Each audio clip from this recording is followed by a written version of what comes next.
Hello, and welcome to another episode of Wealthy Wednesdays. Today, I want to talk to you about marriage and wealth. And there have been studies that have proved that married couples are more likely to attain large amounts of wealth than unmarried couples or singles. Today I want to talk to you about unmarried couples versus married couples. There was an interesting study that was cited in the Wall Street Journal last November, and it said that for some reason the net worth of married couples, meaning legally married, is 4 times greater than unmarried couples, meaning couples who are just shacking up, living together. Now, there are various reasons for that, but what it showed was that as of 2019, the median net worth for cohabiting couples aged 25 to 34 was $17,372. A quarter that of the $68,210 for married couples of that same age range. Now, it's even worse for singles. For singles, it was only $7,341. So, I say all that to say that being married is not only an emotional asset, but also a financial asset. And if you are married, that's even more reason to put more work into preserving your marriage and making sure that it is successful. But there are some warning signs that I want to talk to you about today that will let you know that your marriage actually is in jeopardy. And these are financial warning signs. I want to talk to you about the top 3 financial warning signs. Financial warning sign number 1.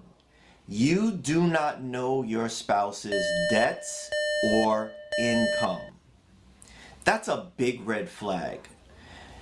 It's a sign that secrets are being kept, and secrets that could really help you. You really have to ask yourself, why would you want to keep your income secret from your spouse? Is it because you're afraid that they're irresponsible with money? Well, that in itself is a warning sign. And also, if your spouse refuses to tell you how much they make, what other secrets are they keeping from you? That's a big red flag. So that's something you want to really perk up your ears about if that's happening. Financial warning sign number 2 in your marriage is that you do not have a shared account. What that means is you don't have a shared vision. You might as well be, and you may very well be sleeping in separate bedrooms or even separate homes because you're not really coupled together in a partnership.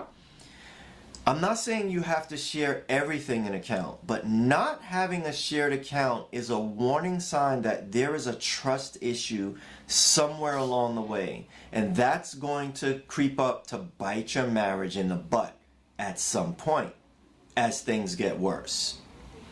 Warning sign number 3. Either one or both of you completely avoids the topic of money altogether. That's because you don't feel comfortable disclosing your situation, or you're afraid that it's just going to degenerate into a fight. That's really a sign of a bigger communication problem, which lies at the foundation of your marriage. So, noticing these 3 warning signs is something that you should really pay attention to. And if they are, this is what my recommendation is for how to fix it. You need to have an open and honest discussion. That discussion should begin with remembering why you got married in the first place. And then discussing what all of your dreams and your goals and your aspirations were and are for your marriage going forward. Then you begin to talk about how working together and cooperating actually can bring those about. See, as you begin to dream build together and talk and break down those walls of silence and grow the bonds of communication, you'll find that your marriage will grow in strength and you will begin to step back from the precipice of falling off the cliff into divorce.